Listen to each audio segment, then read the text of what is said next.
വർഷങ്ങളിൽ ചില ഉത്തരേന്ത്യൻ സംസ്ഥാനങ്ങളിലെ ഹൈസ്കൂൾ വിദ്യാർത്ഥികളുടെ വാർഷിക പരീക്ഷയിൽ ചോദിച്ച ഒരു ചോദ്യം, ഗാന്ധി ആത്മഹത്യ ചെയ്യാനിടയായത് എന്തുകൊണ്ടാണ്? നമ്മളത് തമാശയായിട്ട് കരുതി. മലയാള പത്രങ്ങൾ ഉൾപ്പെടെ വാർത്ത പ്രസിദ്ധീകരിച്ചു. ഗാന്ധി ആത്മഹത്യ ചെയ്തത് എന്തുകൊണ്ട് എന്ന് പരീക്ഷയ്ക്ക് ചോദിക്കുകയാണ്. 2 കൊല്ലം മുമ്പ് ജനുവരി 30 ഗാന്ധി രക്തസാക്ഷി ദിനത്തിൽ മലയാള മനോരമ എഡിറ്റോറിയൽ പേജിൽ ഗാന്ധിജിയെ കുറിച്ചുള്ള ലേഖനങ്ങളൊക്കെ പ്രസിദ്ധീകരിച്ചു. എഡിറ്റോറിയൽ ഗാന്ധിയെ കുറിച്ച് ആ എഡിറ്റോറിയൽ ഗാന്ധിജിയുടെ കുറെ അവദാനങ്ങൾ ഇങ്ങനെ പറഞ്ഞ് അവസാനം പറയുകയാണ്, അങ്ങനെയുള്ള ഗാന്ധിജി, ഇങ്ങനെയൊക്കെയുള്ള മഹാനായ ഗാന്ധിജിയെ നമ്മൾ കൊന്നു. വായിക്കുമ്പോൾ ഞെട്ടിപ്പോകും. നമുക്ക് തോന്നും ആരാണ് തോന്നുന്നില്ല. അതിന് തൊട്ട് തലേ വർഷം മാതൃഭൂമിയുടെ അക്കൊല്ലത്തെ ജനുവരി 30 പത്രത്തിൽ ഗാന്ധിജിയെ കുറിച്ചുള്ള ഒരു അനുസ്മരണ ലേഖനം ആദ്യാവസാനം വായിച്ചാലും ഗാന്ധിജി എങ്ങനെ മരിച്ചു എന്ന് ഇല്ല, അതിലില്ല. ഇതെല്ലാം ചേർത്ത് വെച്ച് വായിക്കേണ്ടതാണ്. ഇങ്ങനെയെല്ലാം ഉള്ള ഒരു കാലത്ത് ഗാന്ധിയൻ സ്റ്റഡീസ് പഠിക്കുന്ന കുട്ടികളുടെ ഉള്ളിൽ പോലും ഗാന്ധിജിയെ ബ്രിട്ടീഷുകാർ കൊന്നു എന്ന ഒരു ബോധം രൂപപ്പെട്ടുകയാണ്. ഇത് ഇക്കാര്യത്തിൽ മാത്രമല്ല, നമ്മുടെ കാലം, നമ്മുടെ ലോകം നേരിടുന്ന ഒരു വെല്ലുവിളിയാണ്.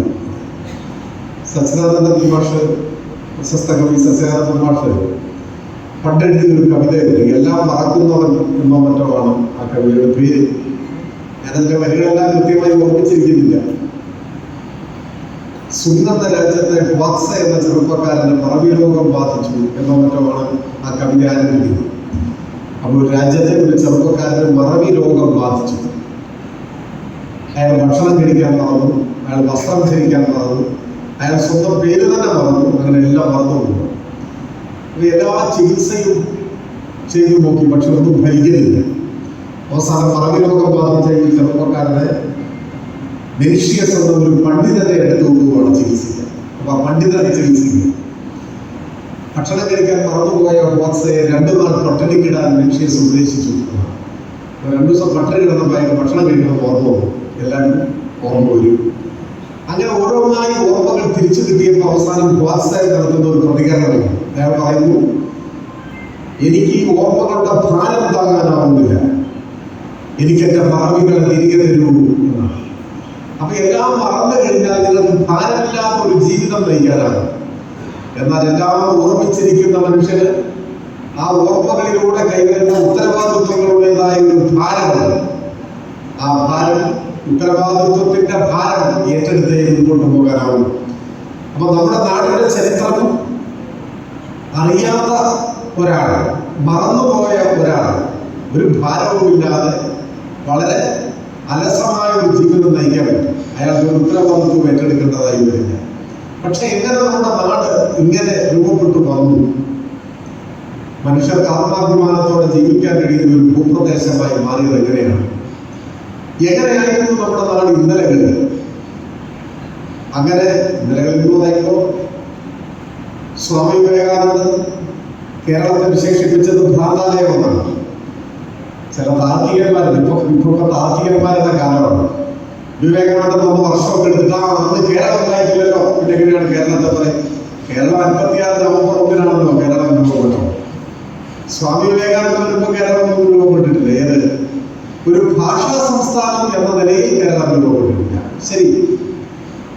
പക്ഷെ സ്വാമി വിവേകാനന്ദൻ വന്നപ്പോൾ അദ്ദേഹം കണ്ട കാഴ്ചകൾ, അല്ലെങ്കിൽ അദ്ദേഹത്തിന് അനുഭവപ്പെട്ട കാര്യങ്ങൾ, ആ കാര്യങ്ങളുടെ അടിസ്ഥാനത്തിലായിരിക്കുമല്ലോ അദ്ദേഹം അങ്ങനെ പറഞ്ഞിട്ടുണ്ടാവും. അന്നത്തെ നമ്മുടെ നാട്, ഇന്ന് കേരളം എന്ന് വിളിക്കപ്പെടുന്ന അന്നത്തെ ഭൂപ്രദേശം, ആ നാടിന്റെ പ്രത്യേകത എന്തായിരുന്നു? അപ്പൊ അടുത്ത കാലത്ത് ഞാനൊരു ആള് ഇത് സംബന്ധിച്ച് പ്രസംഗിക്കുന്ന കേട്ടു. മതമാറ്റത്തെ കുറിച്ചാണ് വിവേകാനന്ദൻ പറഞ്ഞത്. മതം ഇങ്ങനെ മാറുന്ന ആളുകൾ, അപ്പൊ അതിനെ കുറിച്ചാണ് പറഞ്ഞത്. ഇനി നമ്മൾ അത് മുഖവിലേക്ക് എടുക്കാം എന്ന് കരുതുക. ശരി, എന്തിനാണ് ആളുകൾ മതം മാറിയത്? അക്കാലത്ത് എന്തിനാണ് മതം മാറിയത്? ജാതീയമായ ഉച്ചനീചത്വങ്ങൾ സഹിക്കവയ്യാതെയായ അതിനൊരു പരിഹാരം എന്ന വിധത്തിൽ കുറെ ആളുകൾ മതപരിവർത്തനം നടത്തിയത്. 1936 പാലക്കാട്ടടുത്ത് ഒറ്റപ്പാലത്തുണ്ടായ ഒരു സംഭവം നമ്മുടെ ചരിത്രത്തിൽ പരാമർശിക്കുന്നത്. അന്ന് ഈ ജാതീയത ഒക്കെ ശക്തമായിട്ട് നിലനിൽക്കുന്ന ഒരു കാലമാണ്. ജാതീയമായ ഉച്ചനീചത്വം എന്ന് പറഞ്ഞാൽ കുറച്ചു പേരിലെങ്കിലും മനസ്സിൽ വരിക തൊട്ടുകൂടായ്മ, തീണ്ടിക്കൂടായ്മ, അങ്ങനെയൊക്കെയാണ്. തൊട്ടുകൂടാത്തവർ, തീണ്ടിക്കൂടാത്തവർ, ദൃഷ്ടിയിൽപ്പെട്ടാൽ ഒരു ദോഷമുള്ളോ, കെട്ടില്ലാത്തവർ തമ്മിൽ ഉണ്ടാത്തവർ, ഇങ്ങനെ ഒട്ടല്ലോ ജാതി കോമരകളാണല്ലോ കണ്ടിരിക്കുന്നത്. എന്നാൽ അത് മാത്രമല്ല, അത് ഇതിൻ്റെ ഒരു സൂചനാവാക്യങ്ങളാണ്. സൂക്ഷ്മതലത്തിൽ നോക്കിയാൽ ഇന്നൊരു പക്ഷെ നമുക്ക് വിശ്വസിക്കാൻ പോലും ആകാത്തത്ര കൊടിയ ക്രൂരതകൾ, അതാണ് ഉച്ചനീചത്വം നിലനിന്നത്. അതിൽ ഒന്ന്, അതിലെ ഒരുപാട് കാര്യങ്ങളിൽ ഒന്ന്, ഇപ്പോ കേരളത്തിന്റെ ഭാഷാ സംസ്ഥാനം എന്ന നിലയിൽ കേരള സംസ്ഥാനത്തിന്റെ രൂപീകരണത്തിലേക്ക് നയിച്ച ചർച്ചകൾക്ക് കരുത്തു പകർന്ന ഒരു കൃതി EMSന്റെ കേരള മലയാളികളുടെ മാതൃഭൂമി എന്നതാണ് ആഗ്രഹം. അപ്പൊ അതിൽ EMS മുൻപോട്ട് വെച്ചത് ഭാഷയാണ്. മലയാള ഭാഷ സംസാരിക്കുന്നവരുടെ ജന്മദേശമാണ്, മാതൃഭൂമിയാണ് കേരളം എന്നത്.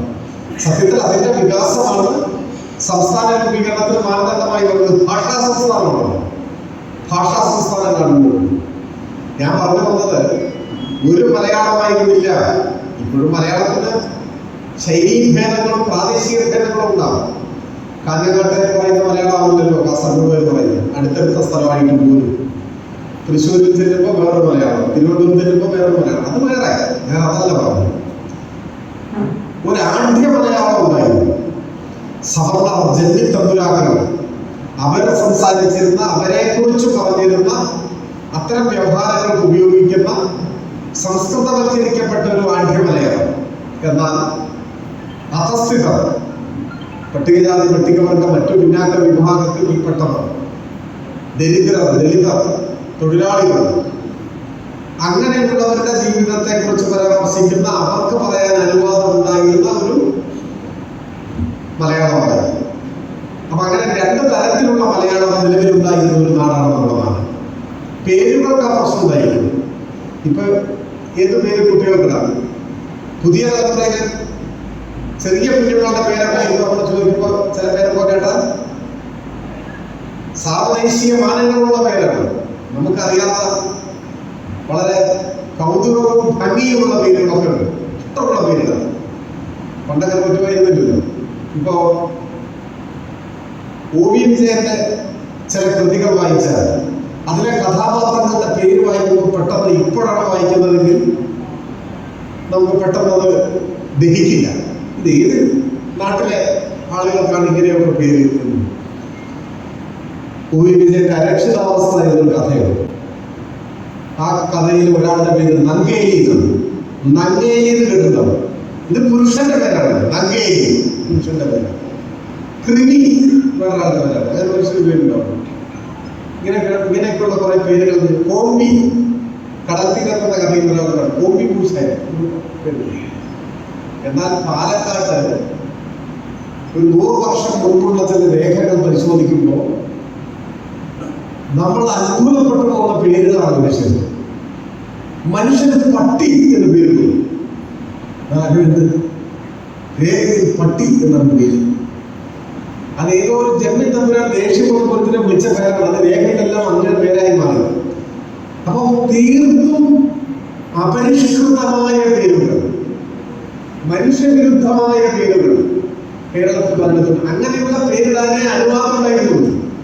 ആ ഒരു കാലത്തെ ഓർത്തുകൊണ്ടാണ് OV വിജയൻ എഴുതിയപ്പോൾ ഇങ്ങനെയുള്ള പേരുകളൊക്കെ അയാളുടെ കഥയിൽ കടന്നു വന്നത്. ഞാൻ പറയാൻ ഉദ്ദേശിച്ച കാര്യം അതൊന്നുമല്ല.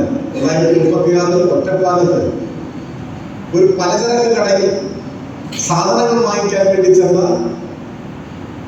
ഒരു അധസ്ഥിതൻ എന്ന് പറയുമ്പോൾ പട്ടികജാതി പട്ടികവർഗ വിഭാഗങ്ങളിൽപ്പെട്ട ഒരാളല്ല, ഈഴവ സമുദായത്തിൽപ്പെട്ട ഒരു ചെറുപ്പക്കാരൻ. 16 വയസ്സാണ് പ്രായം.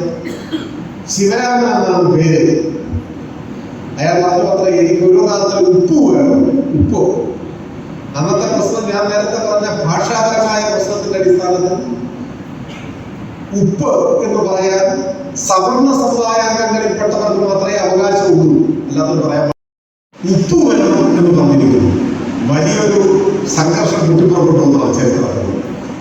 സവർണരാകെ കോപാകുലരായി മാറി. ഇത് പുറത്താവുന്നതിനും അപ്പുറമാണ് സംഭവിച്ചത്. അത് എല്ലാവരും കൂടി ഒത്തുകൂടി ശിവരാമനന്ദ 16 വയസ്സ് മാത്രം പ്രായമുള്ള ഈഴവ ബാലനെ അവിടെ ഒരു തൂണിൽ പിടിച്ച് കെട്ടി അടിച്ചു കൊന്നു എന്നാണ് കേരളത്തിൽ കരുതുന്നത്. അതാണ് നമ്മളെ കേരളം. മനസ്സിലായത്? അന്നും സംസ്ഥാനത്തിന് രൂപപ്പെട്ടിട്ടില്ല. ഉപ്പ് എന്ന വാക്കുച്ചരിച്ചതിന്റെ പേരിൽ 16 വയസ്സിൽ ജീവൻ ബലിയർപ്പിക്കേണ്ടി വന്ന ശിവരാമന്റെ നാടാണ് നമ്മുടെ നാട്. ഇത് ഒറ്റപ്പാലത്ത് നടക്കുന്ന സംഭവമാണ്. ഒറ്റപ്പാലത്ത് നിന്ന് കഷ്ടിച്ച് അരമണിക്കൂർ യാത്ര ചെയ്താൽ എത്തുന്ന സ്ഥലത്തിന്റെ പേരാണ് ഷൊർണൂർ. ആ ഷൊർണൂരിലാണ് സ്വാമി വിവേകാനന്ദൻ വന്ന് തീവണ്ടി ഇറങ്ങിയത്. ഇത്തരത്തിലുള്ള അനുഭവങ്ങളും വിവരങ്ങളും ഒക്കെയാണ് അദ്ദേഹത്തെ ഒരു പക്ഷെ വരവേറ്റിരിക്കുക. അപ്പൊ അദ്ദേഹം പറഞ്ഞതാണ് ഇതൊരു ഭ്രാന്താലയമാണ് എന്ന്. അങ്ങനെ ഭ്രാന്താലയങ്ങളുടെ വിശേഷണം ചോദിച്ചു വാങ്ങിയ ഒരു നാട് ഇന്ന് എങ്ങനെ മാറി? ജാതീയത തുടച്ചു നീക്കിയോ എന്ന് വെച്ചാൽ രണ്ട് അഭിപ്രായം ഉണ്ടാവും. തുടച്ചു നീക്കുക എന്ന പ്രയോഗത്തിന്റെ അർത്ഥം പിന്നെ ഒരു പൊടി പോലും കാണാൻ പാടില്ല. തുടച്ചു നീക്കുക പൊടിയൊക്കെ ഉണ്ട്. പലരുടെയും ഉള്ളിൽ ജാതി ബോധവുണ്ട്. പക്ഷെ പരസ്യമായി പുറത്തു പോയാലൊരു മടിയുണ്ട്, പുറമേക്ക് പ്രകടിപ്പിക്കാൻ ഒരു മടിയുണ്ട്. തൊട്ടുകൂടായ്മ തെറ്റിക്കൂടായ്മ ഒന്നുമില്ല. ഇപ്പൊ സവർണം നടക്കുന്ന വഴിയിലൂടെ രഥസ് നടക്കാൻ പാടില്ല എന്നുള്ള പഴയ പ്രശ്നം ഇപ്പൊ പറഞ്ഞാൽ പറയാണ് നീ ദളിതനാണ്, ഈ വഴി കൂടി നടക്കാൻ പാടില്ല എന്ന് പറഞ്ഞാൽ അതിന്റെ അച്ഛനോട് പറയാൻ തിരിച്ചു പറയാവുന്ന ഒരു കരുത്ത് കേരളത്തിലെ പട്ടികജാതി പട്ടിക വിഭാഗങ്ങൾക്കും ഇപ്പോഴുണ്ട്. അത് ആർജിച്ചത് മഹത്തായ സാമൂഹ്യ പ്രതിരോധത്തിന്റെ ചെറുത്തുനിൽപ്പിന്റെ പോരാട്ടങ്ങളുടെ ഭാഗമായിട്ടാണ്. അപ്പൊ അങ്ങനെ